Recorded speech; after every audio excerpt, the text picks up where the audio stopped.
Sometimes when you're shooting models, it's very hard for them to stand directly in the camera and just do nothing except bend their arms and legs.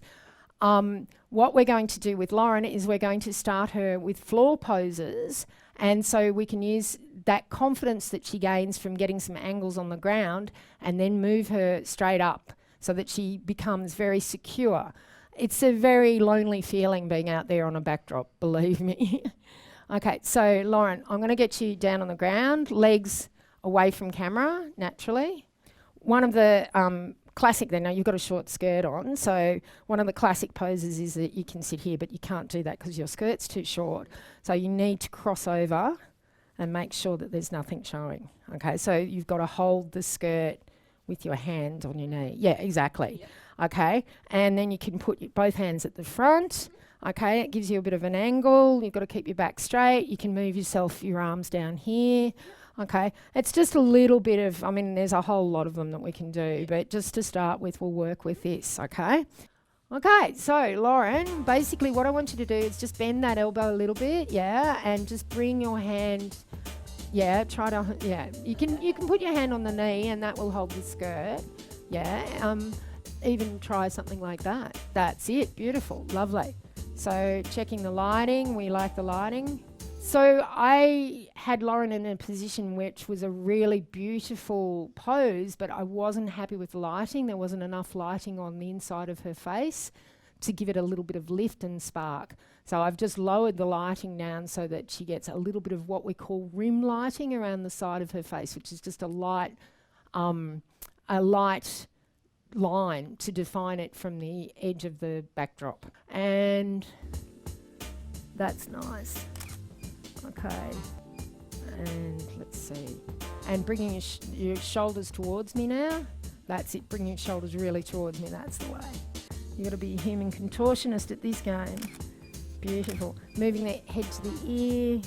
All of these kind of little adjustments are really important because if you want to create a really nice shot that's got a really great atmosphere, detail is incredibly important. Very different to shooting out in the field where you've just got to go with whatever is surrounding you. Here you have much more control and therefore you can create a beautiful scenario. That's it, just hold that. That's the one. Moving the head around, dropping it right back. Yep. Keep it twisted. Yeah, that's it. Ear to the shoulder. Beautiful. Keeping that chin up. That's it. That's good. That's fantastic. Laughing, enjoying yourself.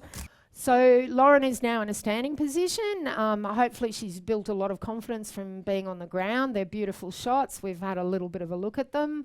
Now she's got very long legs and a very short skirt, so we're going to make her look very cute and a little bit girly. Beautiful. Beautiful. Lots of angles. Love it. There you go, excellent. And keep it alive, keep the hair moving.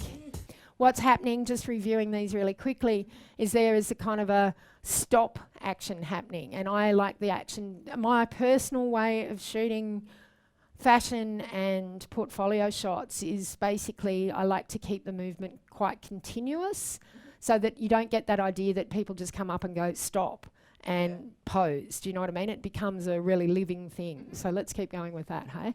So just keep it moving all the way through. Don't even bother stopping for the flash. That's it. Lovely. Can I have over the shoulder again? It's very cute.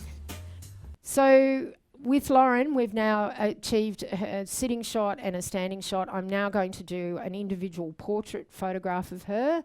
This is very important for actors and models. This is their franca lingua, if you like, of how they actually get work. They put a headshot, is what it's called, up on the website, and that's how people see what they look like. So I'm just going to do a few simple shots of that, like that of Lauren, and then we'll get you into another change. Okay, so I'm just going to come in a bit tighter. Yep. Okay, I like to get a bit closer for this, and these are just, nice, beautiful. And let me have a look at the lighting. Okay, just turning your head this way because that's where the major light's coming from. Beautiful, you've got a really gorgeous look. It's very hard sometimes to drag yourself away from a model when you finally get the shot that you really want. You often just want to keep going and going and going. I get very involved with, the photograph because you can say so much about a person, and there's something very beautiful and sweet about Lauren's face, and you just want everything to be perfect. So you get really enthusiastic, and if you don't, you should. With these particular portrait shots, because the subject, Lauren, is a fair distance from the backdrop and it's a very tight head and shoulders shot. In fact, I'm cropping some of her forehead out for artistic and creative effect and to make a nicer composition. I can use quite a deep or extensive aperture, and so I can shoot at f/18.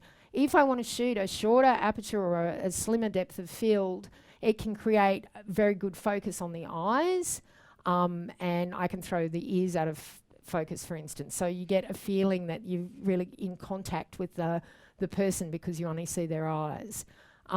Shutter speed is a bit irrelevant in a situation like this because Lauren is not moving around very much. Yep, beautiful, beautiful. Miss my flash there. Yeah, okay, gorgeous. Okay, so with some of these images, they're quite classic looks. Some of them have moulding, deep shadow, and some of them have highlight. So we'll also look at the difference between the effects that the shadow on one side of the face creates and the light on one side of the face creates. We're now going to just get Lauren to move her head around a little bit more. Okay, so that we get a few different angles. And that's it, that's it. Okay. One of the most important facets, I think, with very tight portrait photography is to focus on the eyes, because they say that the eyes are the conduit of the soul, so you feel like you're looking deeply into that person and connecting with them. Good portraits connect the sitter with the viewer. So what I'm going to do is I'm just going to change the apertures now so that this is open right up, and basically what we'll get is a little bit of fallout around Lauren's ears. And that's the... So I've changed the aperture down to f4.5. So with any luck, this will give us a slimmer depth of field, and you'll be able to see that by focusing on the eyes and letting the rest of the image fall out of focus a little bit, it gives you a bit more of an intensity. Don't know whether we can use that. Very different lighting. Very, very different lighting. Alabaster skin. Okay. Nice. Okay, so with Lauren, we've done a fairly good chunk. She'll at least get 2 or 3 shots out of that she can use for her portfolio. We've got several standing pose, a sitting pose, and her portrait pose. So now she's going to go off and change into another thing. Technically, again, we had to swap the lighting around because Lauren was a little bit taller. It's still the same basic setup. It's just making minor adjustments with the lights. The most important thing here is that, with a studio lamp like this, you can actually use things like little tungsten floodlights. So you can set up a little studio like this at home very, very easily and get really good results.